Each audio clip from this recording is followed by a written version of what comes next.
Most new foil drive riders make the same mistake and it ruins their first few sessions. Look, I know because I made them too, but here's the twist. They're all easy to fix once you know how.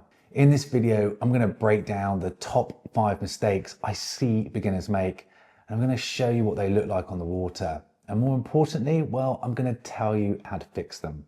Now, these simple tweaks will help you ride smoother, catch more waves, and actually enjoy your time out there. After plenty of crashes myself, I figured out what really works. Fixing these 5 mistakes could double your wave count and save you weeks of frustration. So without further ado, let's get into it. Now, before we do actually, there is a quick note that I'd like to say, which is I am supporting Bear Cottage, the children's hospice based here in Sydney. They provide 24-hour palliative care for paediatrics and they really need our help. By liking and subscribing, you build awareness, and if you'd like to donate directly, then please reach out and I'll send you the details. All right, let's dive straight in.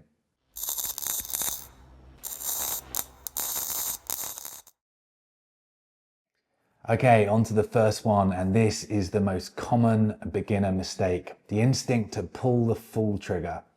But this drives the nose up and it digs the tails in. It creates a wall of drag and it feels like you're flooring the gas with the handbrake on, and it burns through your battery. The fix, well, progressive throttle. Build speed gradually, keeping the nose low, let the board plane, and then use the extra power if you need it to pop up onto foil. Once you're up, don't ride with the trigger pinned in. Most of the time, you only need a fraction of the thrust, and over-throttling is the main cause of that bucking bronco wobble you see. Instead, back off, find the equilibrium, and only use what you need to sustain that flight. So it's important to remember that foil drive setup lose about 5 centimeters of mast to the battery box and the motor pod. So a short mast, say 75 centimeters, leaves you with very little room. That causes constant pod dips, breaches and crashes.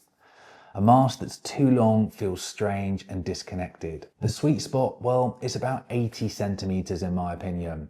As for foils, you want something that's progressive and efficient. For an 80 kilo rider, that's usually between 900 and 1200 square centimeters.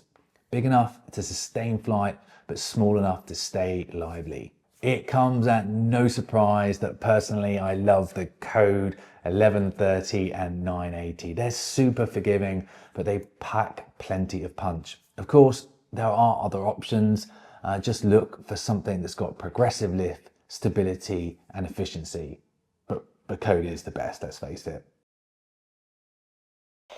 At some point in your foil drive journey, you will need to switch from powered foiling to wave riding or pumping. Essentially, you're just using the lift from the foil. Now, most beginners make this transition very gradually, but that just makes the motor fade in and out. It sounds awful and it creates this same bucking bronco effect.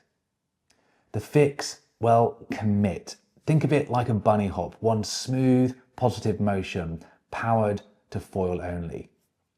That's where the real magic happens. Use the motor to get onto the wave and then get rid of it and enjoy the pure foiling.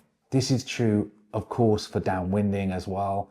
You can practice this on the flats, cruise at speed, then pop up without the motor. Repeat this until it feels natural. And then when you get on a wave face, well, it will be second nature. This is a touchy one. Powered craft and paddle surfers don't always mix well. I've seen foil drivers chasing every ripple, leaving nothing in the lineup. Look, here's my take. Assisted riders should always give way. Better yet, avoid the crowded lineups altogether. The beauty of foil drive is freedom. It lets you explore new spots. If someone paddles out when I'm riding, I usually chat with them and then I just move on. So this is what it's all about. You can see I'm here on my own. There's nobody as far as the eye can see. I'm discovering a new area that I haven't been to before, and you know what? It's epic. It's what it's all about, and this is where you should be using the foil drive, in my opinion. It just comes into its own in this environment. Oh, here we go. Nice little one. I'm going to drop into this little pup.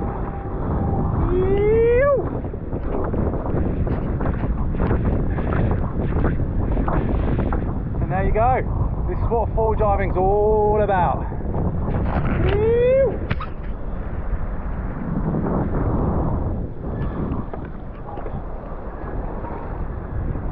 Woo!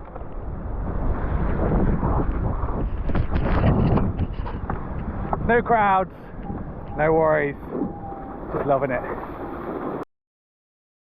Too many riders do endless laps with the trigger just pinned in. They're doing this whilst they wait for waves to come. Now, this kills your battery and it also slows down your progression. Instead, use the downtime to practice. After a wave, try pumping out to the next set, working on your linking of waves. This builds endurance and it makes you a better foiler in the long run. So another point I want to make is about saving your battery and not relying too much on the throttle. So quite often when there's a break in the set, rather than just doing circles and just, you know, waiting until something comes and just chewing up your battery, just stop, just wait, just go in the water, have a chill, wait till the next set comes through. It's much more relaxing. You're going to save your battery and you're not going to piss people off. So it's a really good way of being able to keep within the etiquette as well as saving battery. So there you go, the 5 most common mistakes I see new foil drivers make and how to fix them. So remember to go easy on the throttle, choose the right gear, get a clean transition, respect the lineup, and don't rely too much on the motor. Please remember to like and subscribe, and if you have any comments, drop them below and I'll get back to you as soon as possible. Until then, I'll see you on the water again soon.